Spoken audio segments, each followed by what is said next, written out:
Buonasera a tutti. Io voglio partire da dove ci ha lasciato Marina. Non siamo alieni, non siamo venuti da Marte, siamo figli di questo mondo. Ha perfettamente ragione. L'associazionismo che cos'è se non partecipazione? Partecipazione alla vita sociale del Paese. Perché non ci poniamo una domanda? Quante persone partecipavano alla vita sociale tempo addietro? Anche il semplice voto è partecipazione. Siamo arrivati da partecipazioni bulgare, da percentuali bulgare di espressione del voto, ad espressione del voto che oggi a stento rasentano il 50%, quando va bene. Questo significa che la gente non ha più voglia di partecipare. Quando noi perdiamo 1500 soci in 10 anni, non è che li ha persi il laionismo, è la voglia di partecipare che è venuta meno. Noi siamo figli di questa società, non siamo avulsi, non veniamo da Marte. Quindi io inviterei tutti a vedere il bicchiere mezzo pieno e non mezzo vuoto. Quando noi guardiamo di questa società, noi siamo il cuore pulsante della società, noi siamo l'espressione della migliore borghesia, noi siamo quelli che dobbiamo dettare la linea.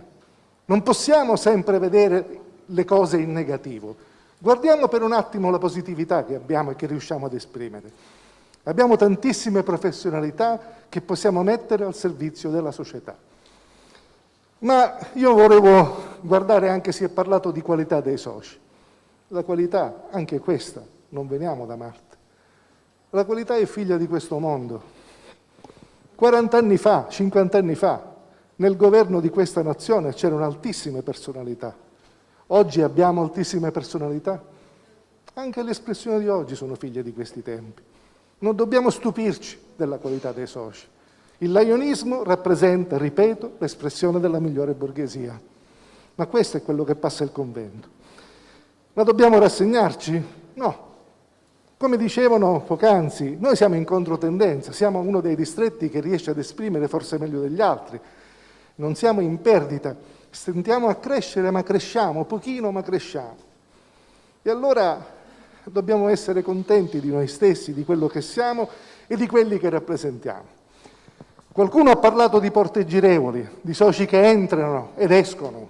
Molti parlano di formazione, ma guardiamoci negli occhi. La formazione quanti soci ha trattenuto e quanti ne può trattenere? Allora la vera formazione viene dall'empatia, dalla capacità che abbiamo di coinvolgere. Noi dobbiamo trasmettere nei soci che portiamo nell'associazione il nostro amore per l'associazione. Solo così il socio rimane. Se io sono innamorato della mia donna, io non lascio la mia donna. Sarà la mia sposa per tutta la vita. Quindi coltivare l'amore e riuscire a trasmettere l'amore per questa associazione è un passo fondamentale. E allora l'invito che rivolgo a tutti noi è quello non solo di amare la nostra associazione, ma di far sì che gli altri si accorgano di questo amore. Siamo uomini e donne di buona volontà e dobbiamo trasmettere negli altri l'amore per il prossimo e l'amore per il volontariato. Soltanto se l'altro vede la nostra gioia nel servire, verrà dietro di noi e servirà anche lui. E allora non chiudiamoci in noi stessi, non pensiamo di essere i migliori. Guardiamo e cerchiamo di scovare il vero Lions che è nel cuore di chi ci sta di fronte. Aiutiamolo a diventare Lions. È Lions ma non sa di esserlo. Sta a noi trovarlo e portarlo qui. Grazie. Grazie.